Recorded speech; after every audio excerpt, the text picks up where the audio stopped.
আজকে সুইমিং এর মধ্যে অনেকক্ষণ গোসল করবো আর মজা করবো।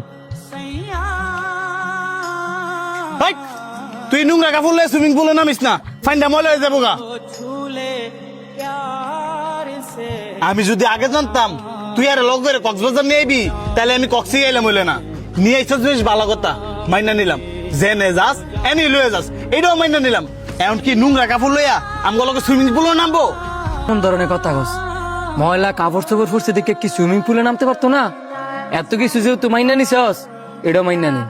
না অসম্ভব, হ্যাঁ এই পানির মধ্যে নামলে আমি জীবনে এই পানিতে নামতাম না। হ্যাঁ দেখলই তো আমার কিনা কিনা লাগে, আবার এক লগে গোসল করমু।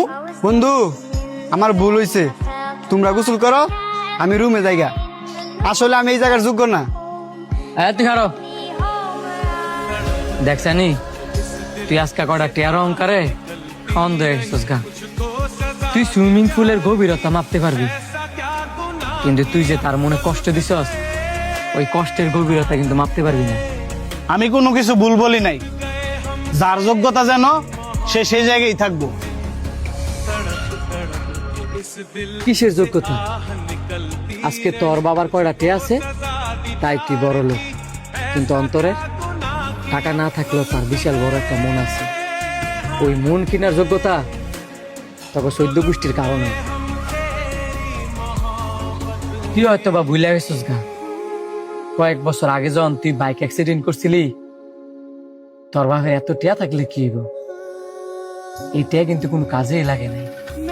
এই অন্তর গভীর রাত্রে গিয়া তোর রক্ত দিয়েছি। এর কাপড় নোংরা হইতে পারে, এর শরীর নোংরা হইতে পারে, কিন্তু তোরে যে রক্ত দিছে, ওই রক্ত কিন্তু নোংরা না।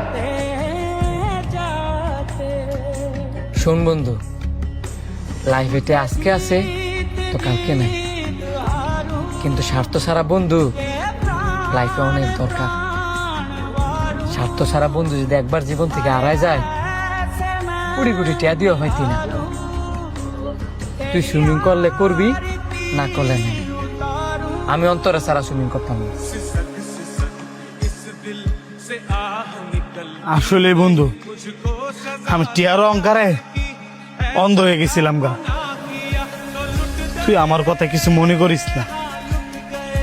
তুই যদি 2 দিন আমার রক্ত দিয়া না বাঁচাইতি, হয়তো আজকে আমি পৃথিবীতে বাচ্চা থাকতাম না।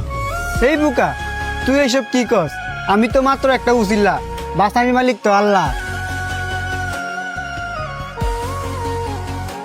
হাই আমরা 4 বন্ধু মিল্লা এক লগে সুইমিং পুলে গোসল করমু, এক লগে পুরো কক্সবাজার ঘুরমু।